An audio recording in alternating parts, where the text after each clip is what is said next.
جمال مصطفیٰ یا نظر طیبہ کی گلیوں۔ بسم اللہ الرحمن الرحیم۔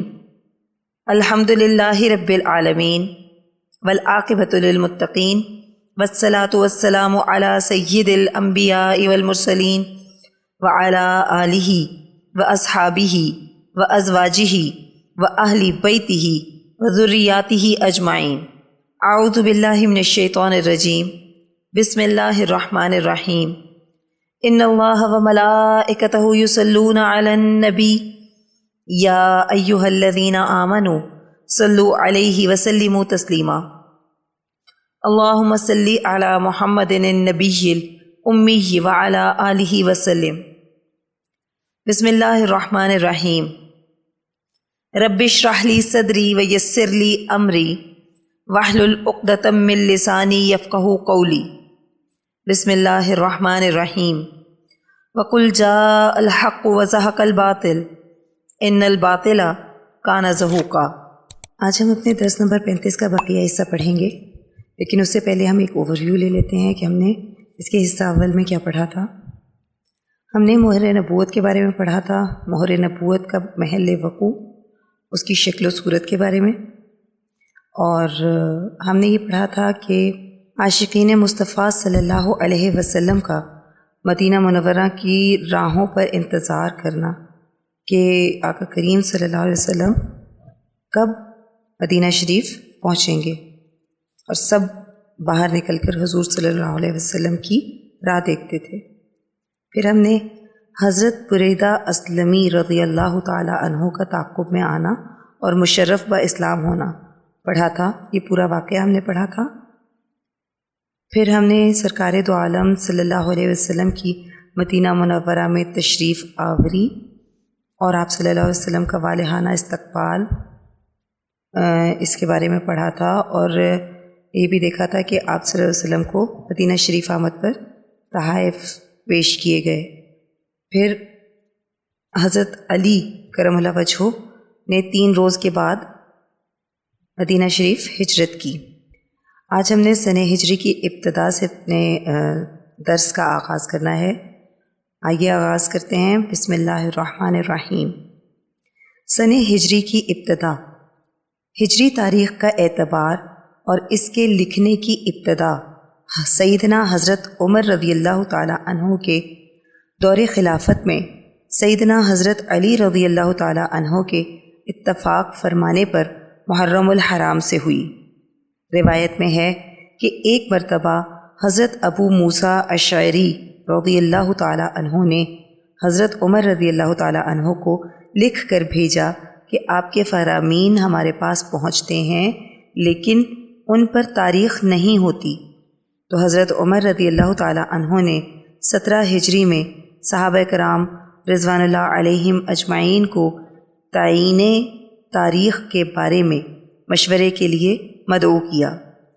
بالاتفاق سب نے رائے دی کہ ہجرت نبوی سے ہی تاریخ کی ابتدا ہونی چاہیے۔ قیاس کا تقاضا تو یہ ہے کہ ربیع الاول سے ابتدا ہو، کیونکہ اللہ کے نبی صلی اللہ علیہ وسلم ربیع الاول میں مدینہ شریف میں رونق افروز ہوئے، لیکن بجائے ربیع الاول کے محرم الحرام سے اس لیے ابتدا کی گئی کہ آپ صلی اللہ علیہ وسلم نے ہجرت کا ارادہ محرم سے ہی فرمایا تھا۔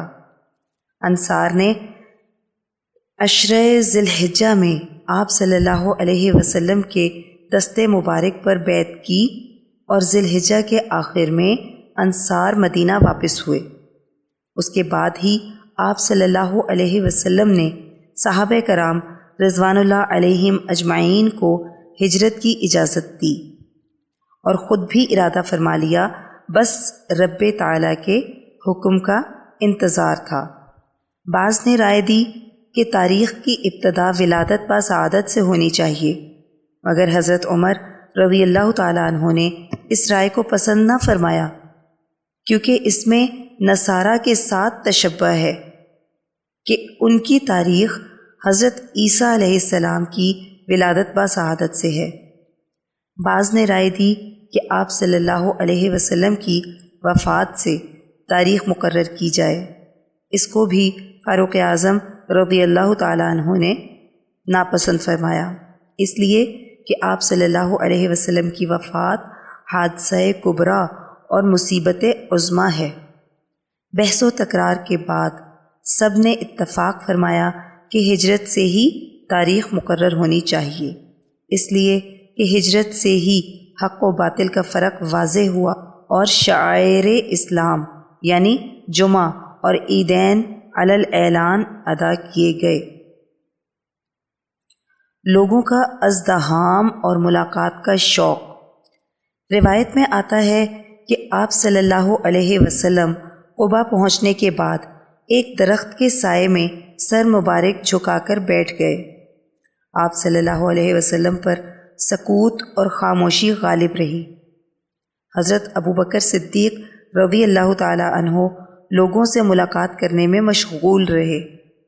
چونکہ اہل مدینہ کا ازدحام اور شوق بہت زیادہ تھا، بہت سے لوگ ایسے تھے جنہوں نے آپ صلی اللہ علیہ وسلم کو دیکھا نہ تھا۔ وہ یہی گمان کر رہے تھے کہ حضرت ابوبکر صدیق رضی اللہ تعالی عنہ ہی ان کے نبی ہیں، وہ آ کر آپ کو ہی سلام کرتے۔ جب آفتاب بلند ہوا اور سایہ ختم ہوا تو حضرت ابوبکر صدیق رضی اللہ تعالی عنہ دھوپ کا خیال کر کے اپنی چادر پھیلا کر حضور صلی اللہ علیہ وسلم کے سرہانے کھڑے ہو گئے۔ اس طرح حضرت ابوبکر صدیق رضی اللہ تعالی عنہ نے اس شبہ کا ازالہ فرمایا۔ قبل از نبوت ابر کا سایہ۔ اس تمام کلام سے یہ ظاہر ہوتا ہے کہ حضور صلی اللہ علیہ وسلم کو آفتاب کی دھوپ پہنچتی تھی اور ابر یعنی بادل کا ٹکڑا یا فرشتہ آپ صلی اللہ علیہ وسلم کے سر مبارک پر باسط سے پہلے سایہ کرتا تھا، جیسا کہ مندرجہ بالا عبارت میں وضاحت کر دی گئی ہے۔ تاسیس یعنی بنیاد مسجد تقویٰ۔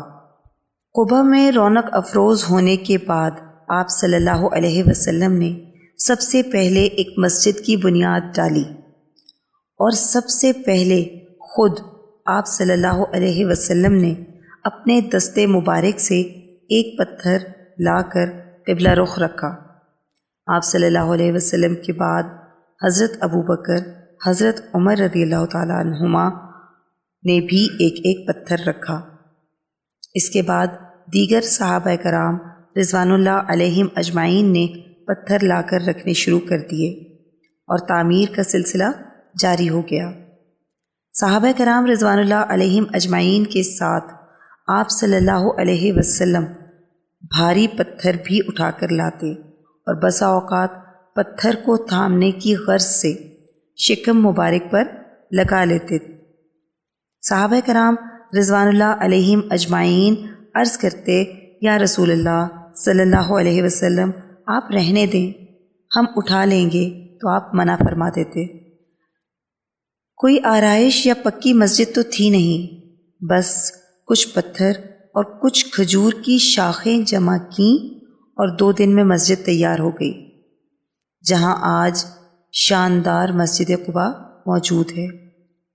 اس مسجد کی شان میں یہ آیت مبارکہ نازل ہوئی، لَمَسْجِدٌ أُسِّسَ عَلَى التَّقْوَىٰ مِنْ أَوَّلِ يَوْمٍ أَحَقُّ أَن تَقُومَ فِيهِ رِجَالٌ يُحِبُّونَ أَن يَتَطَهَّرُوا وَاللَّهُ يُحِبُّ الْمُتَطَهِّرِينَ۔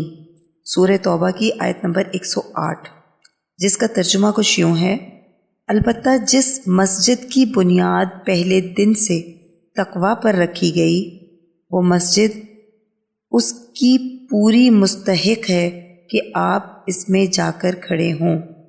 اس مسجد میں ایسے مرد ہیں جو کہ ظاہری اور باطنی طہارت اور پاکی کو پسند کرتے ہیں، اور اللہ سبحانہ و تعالی بھی ایسے پاک صاف رہنے والوں کو پسند فرماتے ہیں۔ جب یہ آیت مبارکہ نازل ہوئی تو آپ صلی اللہ علیہ وسلم نے عمر بن عوف سے دریافت فرمایا کہ وہ کون سی طہارت اور پاکی ہے جس پر اللہ تعالی نے تمہاری ثنا فرمائی ہے؟ تو انہوں نے عرض کیا، اے اللہ کے رسول صلی اللہ علیہ وسلم، ہم ڈھیلے سے استنجا کرنے کے بعد پانی سے بھی طہارت کرتے ہیں۔ آپ صلی اللہ علیہ وسلم نے فرمایا، ہاں یہی بات ہے جس پر اللہ تعالیٰ نے تمہاری تعریف کی ہے، تم کو چاہیے کہ اس عمل کو لازم پکڑ لو اور اس کے پابند رہو۔ حضرت عبداللہ بن عمر رضی اللہ تعالیٰ عنہ سے مروی ہے کہ رسول اللہ صلی اللہ علیہ وسلم ہر شنبہ یعنی اتوار کو مسجد قباء کی زیارت کے لیے کبھی سوار اور کبھی پیادہ تشریف لے جاتے اور 2 رکعت نماز ادا فرماتے۔ حضرت سہیل بن حنیف رضی اللہ تعالی عنہ سے مروی ہے کہ رسول اللہ صلی اللہ علیہ وسلم نے فرمایا، جو شخص اپنے گھر سے وضو کر کے چلے اور مسجد قباء میں جا کر 2 رکعت ادا کرے تو ایک عمرے کا ثواب پائے گا۔ قباء سے روانگی۔ اکثر روایات کے مطابق آپ صلی اللہ علیہ وسلم نے قباء میں 4 روز قیام فرمایا۔ پیر، منگل، بدھ، جمعرات اور جمعۃ المبارک کے دن سورج بلند ہونے کے وقت بطن وادی سے گزر کر اس جگہ تشریف لائے جہاں اب مسجد صغیر بنائی گئی ہے۔ یہیں آپ صلی اللہ علیہ وسلم نے نماز جمعہ پڑھائی اور طویل و بلیغ خطبہ ارشاد فرمایا۔ یہ جگہ قباء اور مدینہ کے درمیان واقع ہے۔ یہ پہلا جمعہ تھا جو مسلمانوں نے حضور صلی اللہ علیہ وسلم امام الانبیاء والمرسلین کی اقتداء میں پڑھا، ورنہ جمعہ یہاں پہلے بھی ہوتا تھا۔ اسلام آنے سے پہلے بھی لوگ یہاں جمع ہوتے تھے۔ حضور صلی اللہ علیہ وسلم کی نسب مبارک میں لوئی بن کعب گزرے ہیں۔ انہوں نے اس دن کا نام یوم العروبہ سے بدل کر یوم الجمعہ رکھا تھا۔ حضرت مصعب بن عمیر رضی اللہ تعالی عنہ جب مدینہ شریف ہجرت کر کے پہلے تشریف لے گئے تھے، حضرت اسعد بن زرارہ رضی اللہ تعالی عنہ نے بیت عقبہ کے بعد یہاں جمعہ پڑھایا تھا۔ پہلا جمعہ مدینہ منورہ میں حضرت اسعد بن زرارہ رضی اللہ تعالی عنہ اور پھر سرکار دو عالم صلی اللہ علیہ وسلم نے پڑھایا۔ یہ بنی سالم ابن عوف کا علاقہ تھا۔ پہلی نماز جمعہ اور پہلا خطبہ، وہ خطبہ جس کا ہر لفظ فصاحت و بلاغت کی گہرائی میں ڈوبا ہوا ہے، جس کا ہر حرف روحانی مرض کے لیے شفا اور مردہ دلوں کے لیے آب حیات ہے، اور جس کا ہر کلمہ ذوق رکھنے والوں کے لیے رحیق مختوم سے زیادہ شیریں اور لذیذ ہے۔ خطبۃ التقویٰ۔ خطبے کے چند نکات کی تفصیل کچھ یوں ہے۔ الحمدللہ، اللہ کی حمد کرتا ہوں اور اسی سے اعانت اور مغفرت اور ہدایت کا طلبگار ہوں، اور اللہ پر ایمان رکھتا ہوں، اس کا کفر نہیں کرتا بلکہ اس کے کفر کرنے والوں سے عداوت اور دشمنی رکھتا ہوں، اور شہادت دیتا ہوں کہ اللہ ایک ہے اور محمد صلی اللہ علیہ وسلم اس کے بندے اور رسول ہیں۔ اللہ سبحانہ و تعالی تم کو اپنی عظمت اور جلال سے ڈراتے ہیں، اور یہ ڈرانا اس وجہ سے ہے کہ اللہ تعالی اپنے بندوں پر نہایت مہربان ہے۔ جو اللہ تعالی سے ڈرتا ہے، اللہ تعالی اس کے گناہوں کا کفارہ فرماتے ہیں اور اجر عظیم عطا فرماتے ہیں، اور جو اللہ سے ڈرے وہ تحقیق بڑا کامیاب ہوا۔ اللہ سبحانہ و تعالی کا تقوی ایسی شے ہے کہ اللہ کے غضب اور اس کی عقوبت اور سزا اور ناراضگی سے بچاتا ہے، اور تقوی ہی قیامت کے دن چہروں کو روشن اور منور بنائے گا، اور رضائے الہی اور رفع درجات کا ذریعہ اور وسیلہ ہوگا۔ اور تقوی میں جس قدر حصہ لے سکتے ہو لے لو، اس میں کمی نہ کرو۔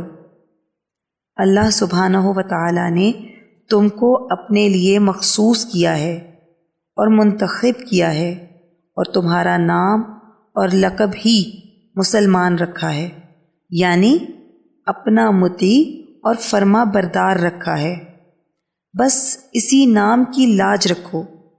کوئی بچاؤ اور کوئی طاقت اور کوئی قوت بغیر اللہ کی مدد کے ممکن نہیں۔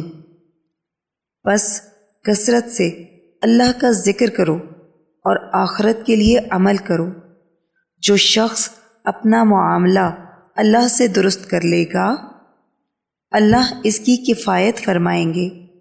کوئی شخص اس کو ضرر نہیں پہنچا سکتا، لہٰذا تم اپنا معاملہ اللہ سے درست کر لو۔ لوگوں کی فکر مت کرو، وہ سب کی کفایت کرے گا۔ اللہ اکبر ولا قوت الا باللہ العلی العظیم۔ ایک نکتہ، یہ نبی پاک صلی اللہ علیہ وسلم کے خطبہ مبارک کے چند کلمات تھے جو کہ آپ صلی اللہ علیہ وسلم نے ہجرت کے بعد دیا۔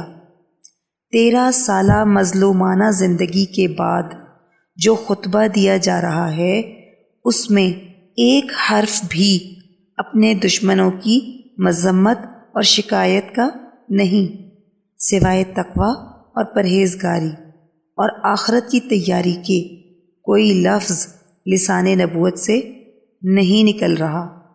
بے شک آپ صلی اللہ علیہ وسلم وَإِنَّكَ لَعَلَىٰ خُلُقٍ عظیم کے مصداق ہیں۔ وہ مبارک گھڑی جس کے سب مشتاق تھے، رحلت الی المدینہ۔ نماز جمعہ کے بعد آپ صلی اللہ علیہ وسلم اپنی سواری پر سوار ہوئے اور مدینہ طیبہ کے اندر بستی کی جانب اطمینان اور سکون کے ساتھ روانہ ہوئے۔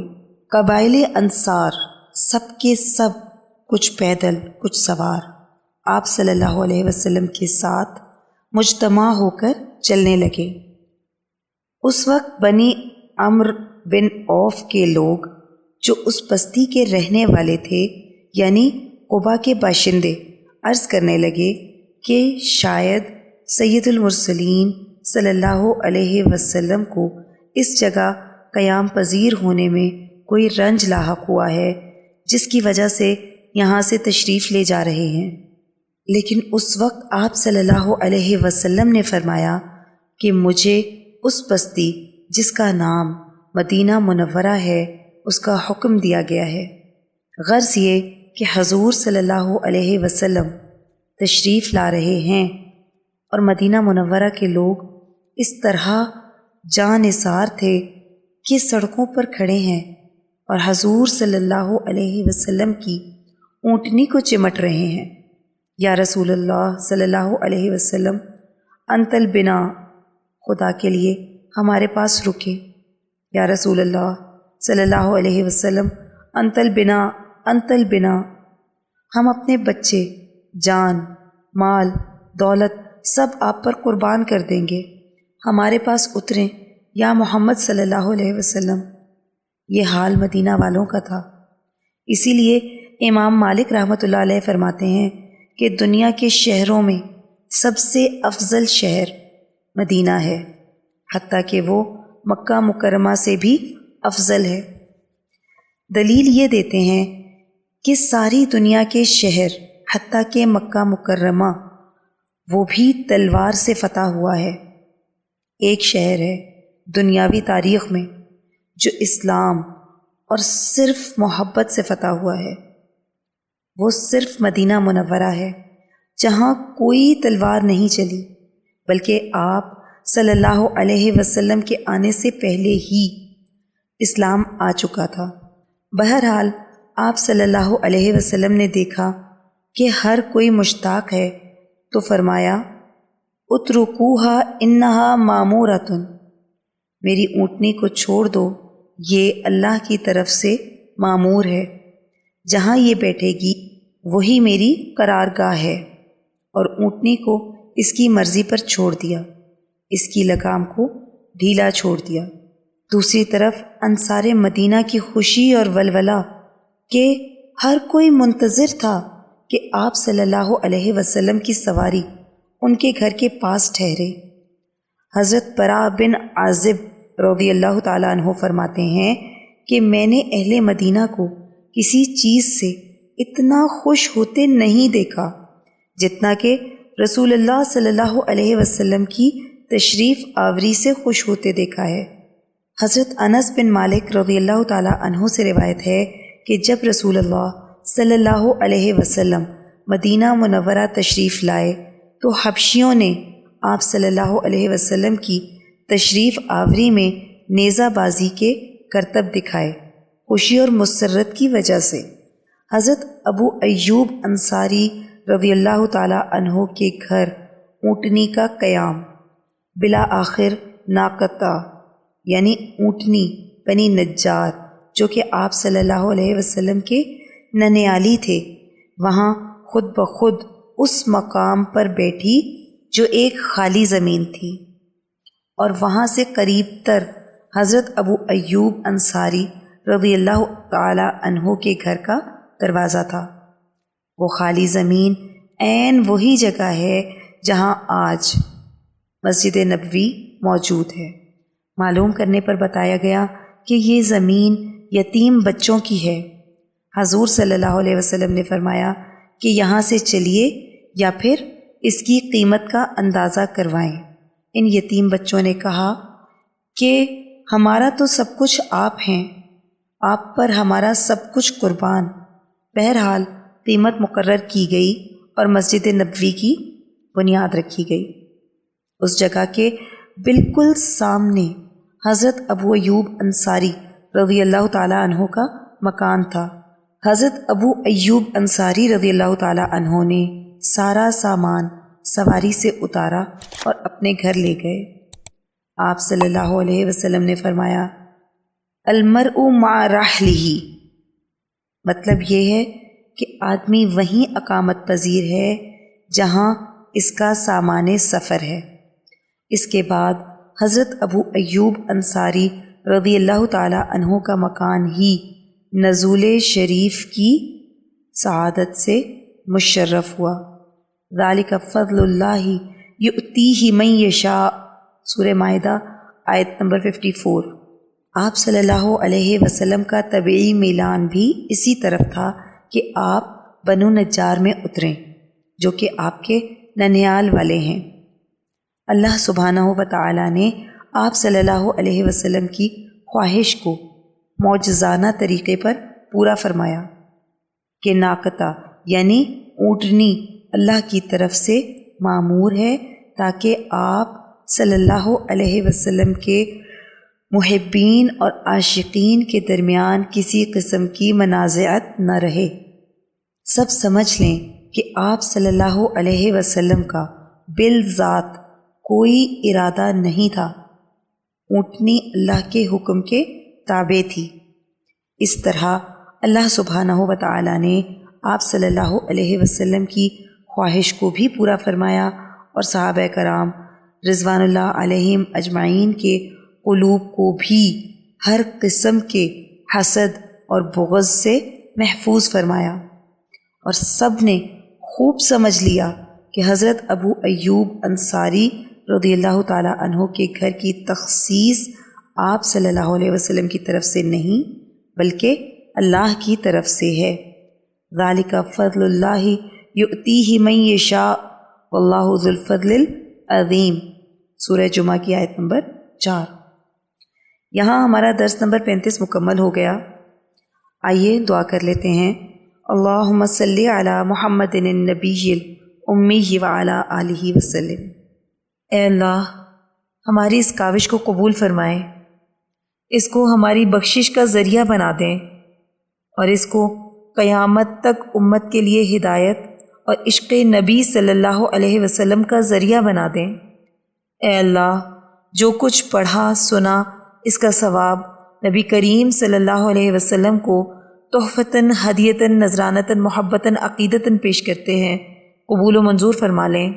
نبی کریم صلی اللہ علیہ وسلم کی برکت سے اس کا ثواب تمام انبیاء کرام، خلفائے راشدین، امہات المؤمنین، اہل بیت اطہار، صحابہ کرام، صحابیات، بزرگان دین، اولیاء اللہ، شہداء، صدیقین، صالحین، مومنین، مومنات، مسلمین، مسلمات تمام کو پیش کرتے ہیں، قبول و منظور فرما لیں۔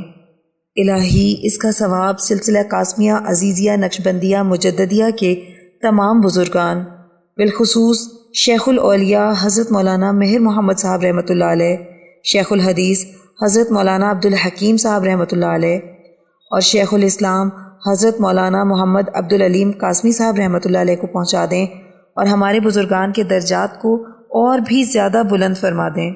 یا اللہ، ہمارے مرشد گرامی حضرت شیخ عزیز القاسمی حکیمی مہروی نقشبندی مجددی دامت برکاتہم العالیہ پر اپنا خاص فضل اور خانقاہ اور مدرسے پر اپنا خصوصی کرم فرما دیں، اور انہیں امت کے لیے ہدایت و شفا کا ذریعہ بنا دیں۔